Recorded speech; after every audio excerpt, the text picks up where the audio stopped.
Hi, in this video we will learn how determinant and invertibility of a square matrix are related. Well, let us start recalling that for a square matrix A, we know A is invertible if and only if the row reduced echelon form of A is the identity matrix. In other words, we start with A, we start row reducing this matrix. Let's say the first operation we do, we get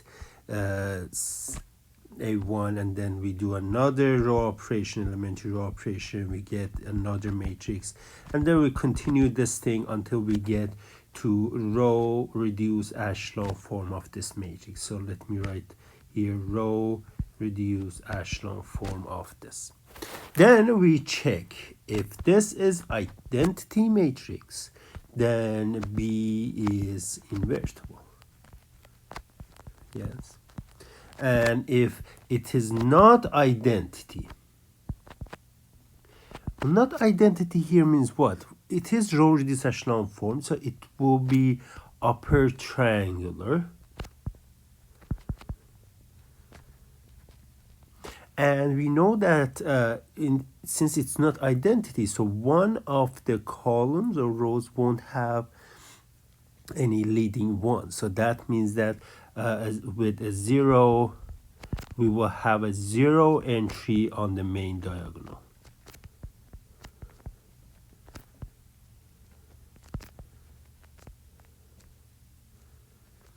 Very nice. So this is what we have been doing before, but now we know that determinant of A, if I apply an elementary row operation to matrix, the determinant, the way it changes is either you multiply by a negative sign or you leave it as it is, and or you multiply by 1 over a number. None of these guys are multiplying the determinant by 0. So we will have a number multiplied to this determinant of A1. This can be plus, minus, a constant, or just 1. Yes. But what we know for sure, it is non-zero. Then we do another operation, we get another constant here. And well, we can continue this, and at the end what we will have, well, we will have C1, C2. For each one of these guys we will have one constant multiplied, and then at the end determinant of B. Now see, if B is invertible, then well, determinant of A, as you can see, is equal to C1 C2 up to CK, and that this is determinant of identity matrix. The row reduced echelon form of A is going to be identity, and we know that identity matrix is non-zero. Well, the determinant is 1 actually. Okay, since every one of these guys were non-zero, the whole thing is going to be something non-zero. So you multiply non-zero numbers, you get something which is not 0.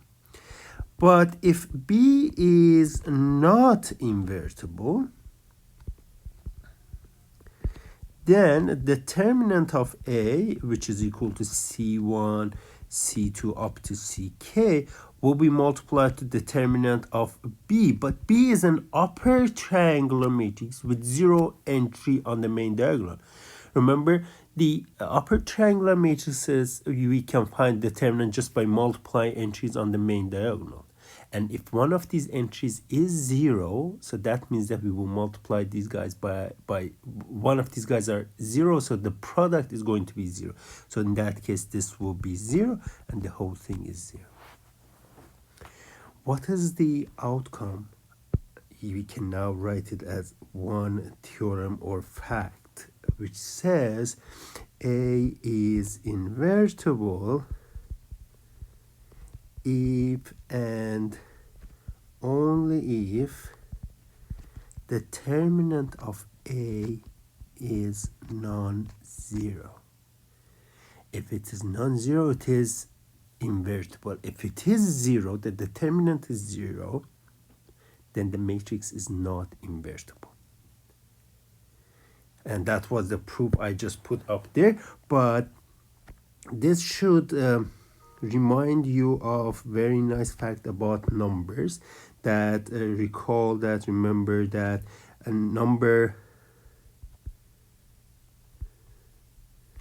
C has inverse. All numbers but 0 have inverse.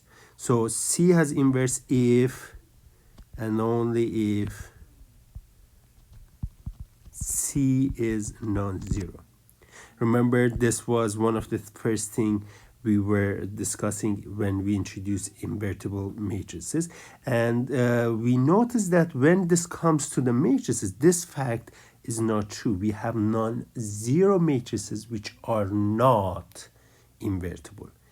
Now, this theorem says that, well, forget the matrix itself. Make a number out of it. We call it determinant of it. If that number is 0, the matrix is not invertible, as the numbers were. And if that number is non-zero, the matrix is invertible. Okay? So that's just something to keep in mind, that there's a good relation there. And, well, let's just do then some examples. Before, to check invertibility of matrix, we had to do row reduction. Now, you don't need to do that. You just go ahead and find the determinant of the matrix. And here, 2 by 2 matrix, product of the main diagonals times minus product of diagonal entries, minus 6. This is negative 5. Any number, doesn't matter what is that number. If it is non-zero, then the matrix is invertible. How about this one? Let me find the determinant. I will expand along the first row. 1 times negative 1 times 4 minus negative 2 times 2 minus 2 times 4 times 4 minus negative 2 times 5 plus 4 times, so this is just, I'm doing this determinant of some matrix, 4 times 2 minus negative 1 times 5. What we get here is that, okay, so this is 4, this is negative 4. The whole thing is 0, so this will be 0 minus 2 times. This is 16 minus negative 10, so this will be 26 plus 4 times. This is 8 plus 5, 13. Yes, so we get minus 52 plus 52. Well, this is 0. Determinant is 0. That means that the matrix is not invertible. One more example. Here, determinant of this matrix, we are checking the invertibility. I'll expand along the first column. 2 times negative 1 times 3 minus 1 times negative 1 minus 2 times negative 1 times 3 minus 2 times negative 1 plus 0 times something. That's not important for us. This will be what? Negative 3 plus 1 is negative 3 plus 1 is negative 2 minus 2 times. Here, what do we have? We have 3, negative 3 plus 2. This is negative 1. So we have negative 4 plus 2, which gives us negative 2. Again, the number doesn't matter. If it is non-zero, the matrix is invertible.